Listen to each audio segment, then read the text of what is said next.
Newly appointed Head of Science, Gemma Beacon, has been travelling the country looking at science and engineering clubs to get an idea of how to best run her own. Today she's visiting the Amersham school to see a club run by science teacher Kelly Cousins.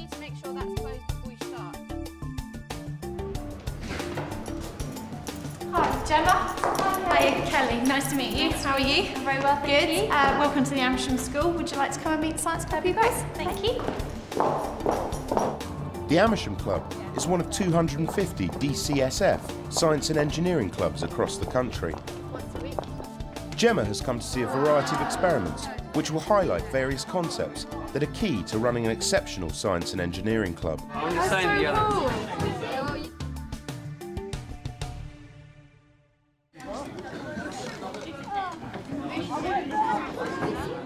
Right, everybody, could you stop what you're doing, please, and look this way? I'd like to introduce you to Miss Beacon. She's going to be joining us for the day while we do our experiments and basically seeing what we get up to. Here in Amersham, the students come every week for an hour after school, and it turns out that most weeks it's an independent experiment. And the children come along and they've said what they'd like to do and they get on and they do it for an hour. But what was also interesting is they've been running sort of projects that last sort of 2 to 3 weeks.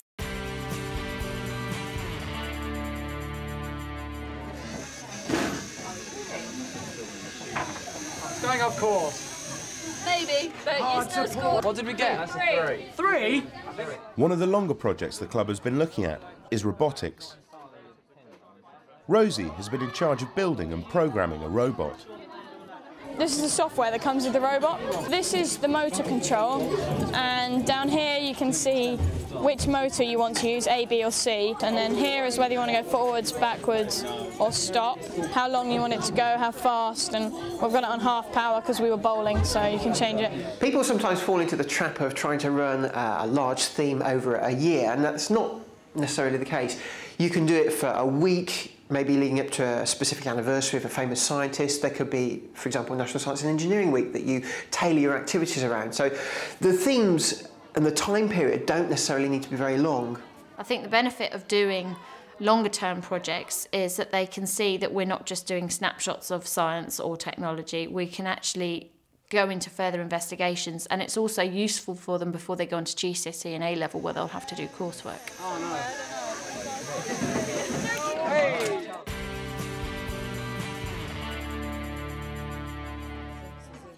Gemma grabs a moment with the D&T teacher who helps Kelly run the robotics project in the club.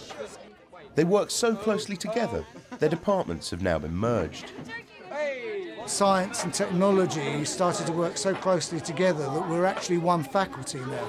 We're not science and technology, we call ourselves SciTech, so we're even branded and we've got the logo outside. Yeah. So we work more closely together. Science do a lot of the theory and basic experiments. Technology being the practical application of science. Yeah. Pupils come over and they will build torches or alarms or stuff like that. And any resources they need to support this. I think it's very important to get other members of staff to get involved with Science and Engineering Club, because I can't run it purely by myself with the volume of kids that want to do it. It's become very popular and I even have a waiting list now. We also have somebody in the maths department who will come over and do various things at different times. It's really important to get departments working together on a Science and Engineering Club, because at the end of the day you're trying to show pupils the link between science, technology in particular, and also mathematics. And also we don't ever see engineering discussed in schools, so if you can show pupils where those departments work together and how it all fits together, I think that's all well and good. The next one we're going to do is custard behaving strangely. Now this one's actually going to be a competition, so therefore the group that produces the best one, or should I say the custard that behaves the most strangely, will get a prize, okay? And I think we'll let Miss Beacon judge it at the end. The custard behaving strangely experiment is a big favourite because of the mess it makes. They're also quite in awe of the fact that once they've mixed the custard and the water together, that they can actually get something that when you put pressure on it will go solid. that's really disgusting. It's just such a special experiment because you can see it happening in front of you, and it does the two different things. It will go hard and it will also go back to a liquid again. So they enjoy watching it and basically making a mess with it. There's no doubt that everybody is switched on by making lots of mess, smoke and flames and whiz-bangs. But the important thing there is to pull the science out and show people where that is used. And by doing that, you can switch people's minds on to extended project work. If you're looking at mess and goo, then there's things where slime is used in nature, that sort of thing. Miss, look at this, look, you roll it up in a ball, you let go and it goes back to liquids. That's brilliant. That's really good. How do you feel about the competition? Are you going to win?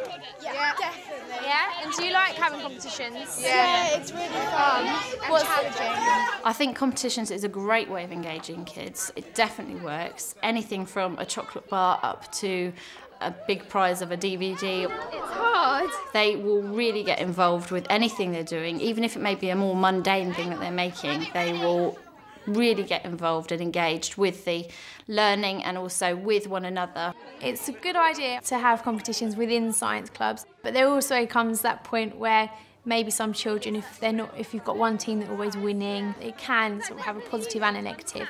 What I've seen is it's really nice to have inter-school competitions where children work as a team, as a whole, as a school, and compete against other schools. I think that's much more effective than a competition within a science club. Everyone's doing a really good job of making silly custard. First prize goes to some people that have taken that whole idea of trying to make this into a solid and then showing it becomes a liquid to a whole new level. These girls over here. You show us your ball, please, girls. So it's a really big ball of silly custard.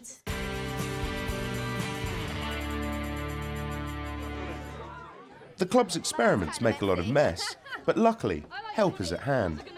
So how's your involvement in Science Club? Well, I'm Miss Cousin's technician, and I get all her experiments and things ready for her.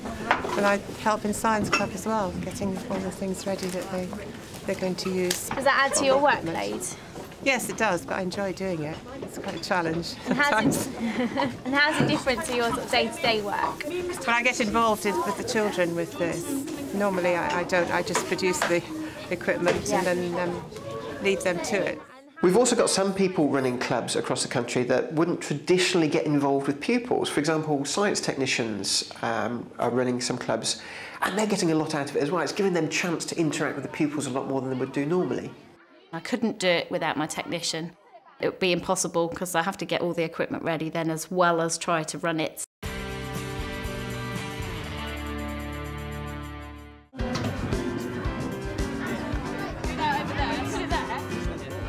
Some of the A-level students who are members of the club are going to demonstrate an exciting experiment to the younger pupils.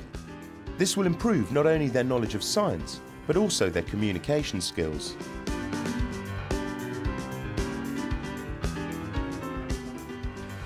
Okay, now we have one of the most famous and time-honoured traditions of Amersham School, and that's the bubble experiment.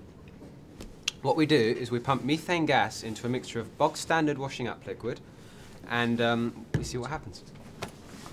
What's happening is the methane is being held inside the bubbles by what's called surface tension, which makes it easier to combust.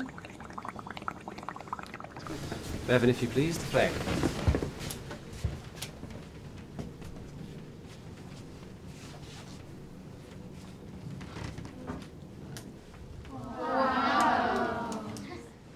There's a really strong sense of peer learning here.